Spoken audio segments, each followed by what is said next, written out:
এই মোক্ষদা একাদশী, মানে এই মোক্ষ লাভ করার একাদশী।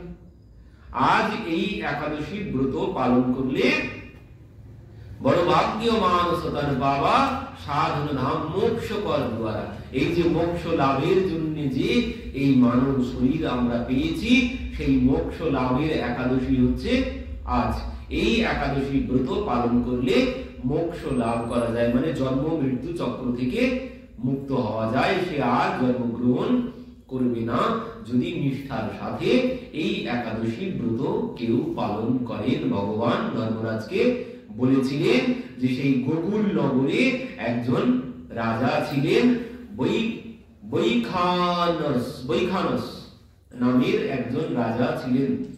তো এই রাজা বৈখানস খুব ধর্মপরায়ণ ছিলেন, তিনি ভক্ত ছিলেন, ধর্মপরায়ণ ছিলেন, ধার্মিক রাজা ছিলেন।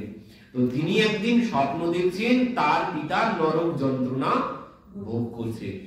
এই স্বপ্ন দেখেই ভাবতে শুরু করলেন, তাহলে আমি কি হয়তো অন্য পাপ কর্ম করেছি যার জন্য আমার পিতা নরক যন্ত্রণা ভোগ করছে।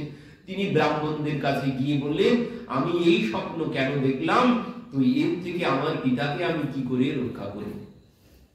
তখন ব্রাহ্মণরা বললেন, আপনি চিন্তা করবেন না, আপনার পাশেই তো পর্বত মুনি বসে বসে তপস্যা করছে, আপনি তার কাছে চলে যান।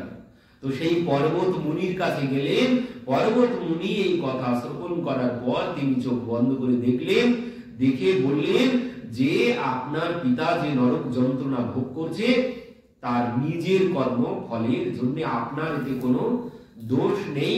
আপনার পিতা সশরীরে যখন ছিলেন তার অনেক স্ত্রী ছিল, আর সেই স্ত্রীদের মধ্যে তিনি ভেদভাব করেছিলেন, সেই ভেদভাবের জন্য তার আজ এই নরক যন্ত্রণা সে ভোগ করছে।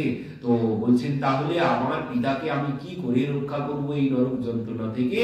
তো বললেন, আপনি এই মার্গশীর্ষ মাসে শুক্লপক্ষের যে একাদশী, এই একাদশী মোক্ষদা একাদশী, তো এই একাদশী ব্রত আপনি পালন করবেন নিষ্ঠার সাথে, আর সেই একাদশী ব্রতের ফল আপনি আপনার পিতাকে দান করবেন, তাহলে আপনার পিতা নরক থেকে মুক্ত হয়ে যাবে। তো সেই মহারাজ বৈখানস সেই একাদশী ব্রত করলেন, করে সেই একাদশী ব্রতের ফল নিজের পিতাকে দান করলেন।